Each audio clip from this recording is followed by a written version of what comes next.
Agora, dando sequência à nossa série sobre as rainhas que marcaram a história, vamos falar hoje sobre uma rainha da Espanha.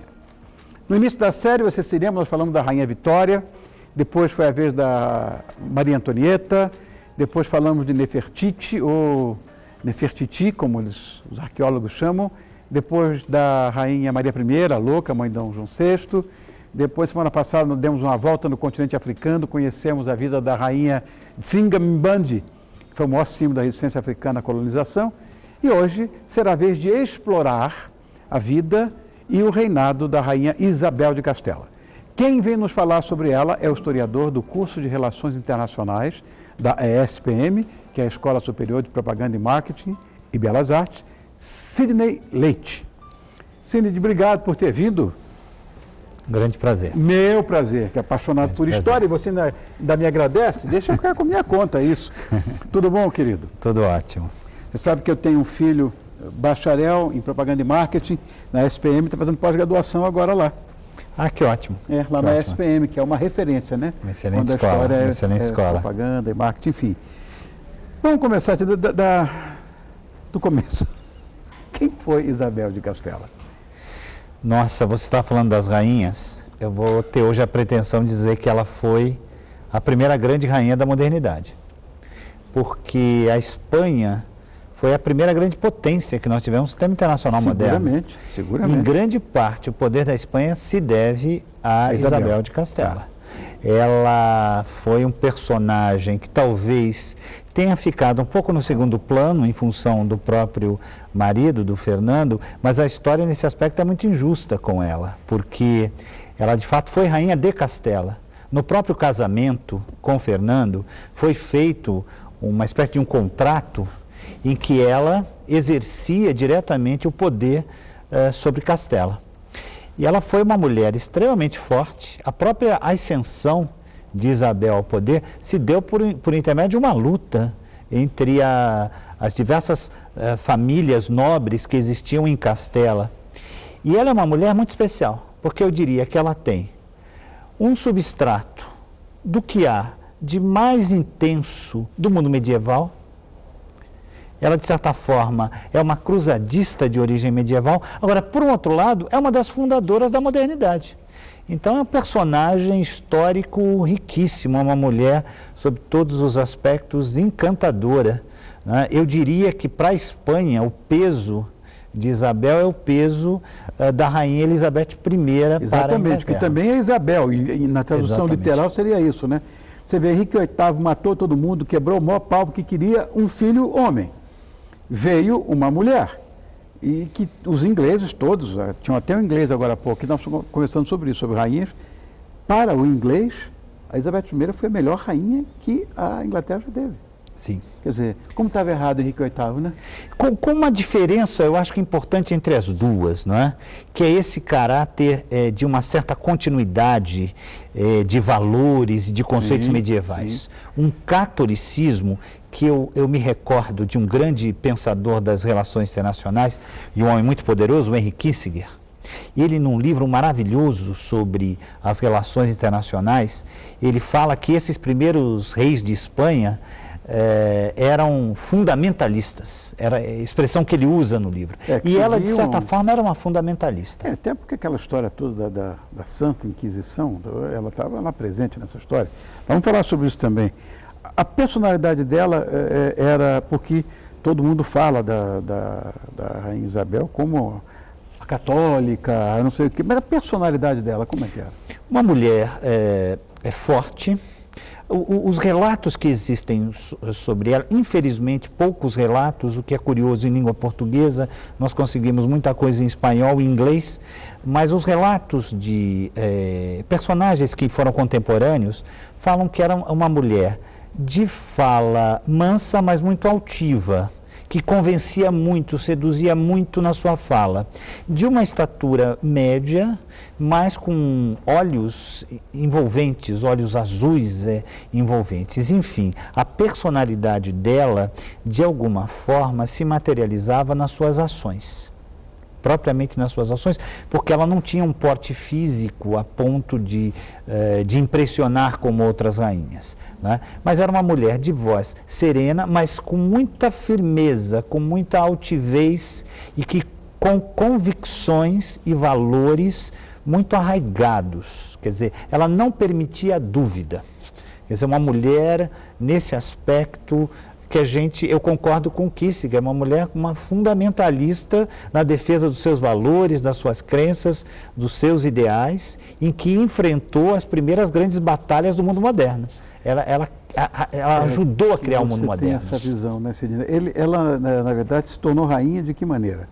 Com muita luta, porque havia disputas entre o irmão mais velho e os pequenos reinos que havia porque a Espanha, é muito curioso isso, e a gente consegue detectar isso com uma certa facilidade. Até hoje a Espanha é um país que tem divisões. A questão do nacional da Espanha... A família da minha mulher é catalã, você fala que é espanhol, nós somos catalães, falamos catalão também. Eu vivi essa experiência essa semana, eu fui num restaurante espanhol e aí eu perguntei, em tese espanhol, perguntei, nossa, que beleza esse seu restaurante espanhol não, catalão. Então, essas divisões que ainda continuam agudas, sim, e que chegaram a momentos radicais, exatamente, até com grupos terroristas, o ETA. Imagine na passagem do século XV para o século XVI. Meu Deus. Isso está sendo construído. Então, a ascensão de Isabel se deu a ferro e fogo, com luta, com exílio. Rony, é muito interessante, uma parte da vida daquela que seria, né, a rainha de Espanha, a primeira grande rainha de Espanha, ela passou numa espécie de um exílio, num castelo, no interior, mas com condições, digamos, muito pouco nobres. Num dado momento, a nobreza de Castela, e eu acho que aí tem uma explicação histórica que é importante, Castela já estava conectada com aquilo que vai ser o mundo moderno, comércio, produção de lã. Então, a Castela era a porção mais moderna, né, do que hoje a gente conhece por Espanha. E essa nobreza vê naquela que vai ser a rainha Isabel, exatamente aquela líder capaz de construir o Estado. Aí está, está vendo? A Espanha, o que é hoje, e anteriormente as divisões, né, de pequenos estados. Castela seria do centro da Espanha de hoje para o norte. Nós estávamos mostrando agora há pouco ali, mas nós estávamos conversando, mas ali está, do centro para o norte, tá? Em cor de rosa, né? Exatamente. Ali está. E dali vai partir, não é, aquilo que há de mais moderno no Estado, que vai se chamar Estado absolutista, em grande parte pela Isabel. Quer dizer, Isabel é a primeira rainha absolutista da história moderna, não é? E a gente se lembra, assim, muito, quando se fala em Isabel, a gente se lembra das grandes navegações, das expansões territoriais, das descobertas de novos povos, de novas terras, né? Ela, não sei, eu tenho essa coisa muito arraigada dentro de mim, adorando história, como te confessei anteriormente, mas isso ficou na minha memória afetiva de estudante ainda menino, né? Essa história das grandes navegações, enfim. É real. Quer dizer, tem fundamento histórico. Quer dizer, todo mundo tinha respeito, né, um temor pela Armada Espanhola, na época dela. Exatamente. 1492 é um ano-chave, né? Quer dizer, neste ano nós temos, além da chamada descoberta da América, que a gente pode discutir essa expressão, mas que em grande parte foi patrocinada por Castela, é um evento de Castela, é um evento levado a cabo por aquilo que a gente poderia chamar do governo de Isabel, quer dizer, é ela que acredita no projeto, é ela que de certa forma banca o projeto Cristóvão Colombo. Fernando se fingiu de morto aí, né? Exatamente, até porque ele era de um reino bastante rural, ainda com uma feição extremamente medieval, né? Enquanto Isabel e Castela apresenta essa ambiguidade, não é? Do antigo e do novo, um reino de transição entre o antigo e o novo. Mas também, em 1492, nós temos o episódio da Inquisição, que é um dado extremamente importante, não é? E um outro aspecto que vai caracterizar o ano de 1492 como o desfecho de uma história, que é a reconquista da Europa e especialmente do Reino de Granada, que também é uma consequência podemos chamar, do reinado, né, de Granada Isabel. foi praticamente colonizada por muçulmanos, né, quando invadiram. E eu soube dessa história que ela queria converter os muçulmanos ao catolicismo. Não só os muçulmanos, como os judeus. Ela tinha uma concepção extremamente radical de que uma Espanha unida seria uma Espanha católica. Tá. Né? Queria unir então, pela religião. Unir pela religião. Mas as decisões políticas dela, com toda certeza, vieram em função da fé que ela professava. Sim. O que moveu a rainha, né, foi essa fé extremamente arraigada, de origem medieval, aquele aspecto que eu falei, fundamentalista, uma continuidade das cruzadas. Ela entendia que ela tinha uma missão de dar continuidade às cruzadas. De que maneira? Expulsando os muçulmanos do território de Espanha, aqueles, e aí tem um dado muito curioso, porque os judeus e os muçulmanos conviviam em muita harmonia no território. Não havia um histórico de perseguição. Então, havia um número significativo de judeus. A rainha Isabel toma a decisão, né? É ela que praticamente cria a Inquisição espanhola, a temida Santa Inquisição, Santa Inquisição espanhola, e ela persegue a Inquisição sob as ordens da rainha, exatamente aqueles judeus e muçulmanos que não se converteram. Eles são expulsos da Espanha. Isso vai trazer um grande prejuízo no futuro para a Espanha, porque a comunidade judaica, historicamente, é uma comunidade de intelectuais, é uma comunidade, inclusive, de cientistas, e em grande parte eles vão, olha como a história é irônica, Rony, vão para a Alemanha, porque a Alemanha não vai ter tradição de perseguir judeus, olha que coisa curiosa, até o século XIX. Aí nós temos outro cenário, né? Então, esses judeus que saem da Espanha, eles vão para os Países Baixos, que estavam se tornando, inclusive, independentes, ou vão para o centro da Europa, ou vão para a Alemanha. Ali, essas comunidades vão ficar até o século XIX, até o século XX, a ascensão do nazismo. Então, vejam como foi uma rainha cujas suas ações mexeram com o tabuleiro da história. Quer dizer, quando eu falo que ela é a rainha das rainhas modernas, eu creio que eu não estou exagerando. Mesmo com essas atitudes, vamos dizer, politicamente incorretas, como foi a Inquisição, porque há pouco o próprio Vaticano pediu perdão, claro, por essas histórias. E essa perseguição religiosa, essa coisa de fundamentalismo, né, sempre gera, de certa maneira, uma reação igual e contrária, já que nós falamos de ciência também no meio do caminho. Exatamente. Você vê que o fundamentalismo islâmico, por exemplo, nos leva a tempos absolutamente medievais, de barbárie, e talvez até muito anteriores a 1492, quer dizer, o século XV aí virou uma brincadeira. Exatamente. Aí podemos voltar à sua primeira questão, que é muito interessante, sobre a personalidade.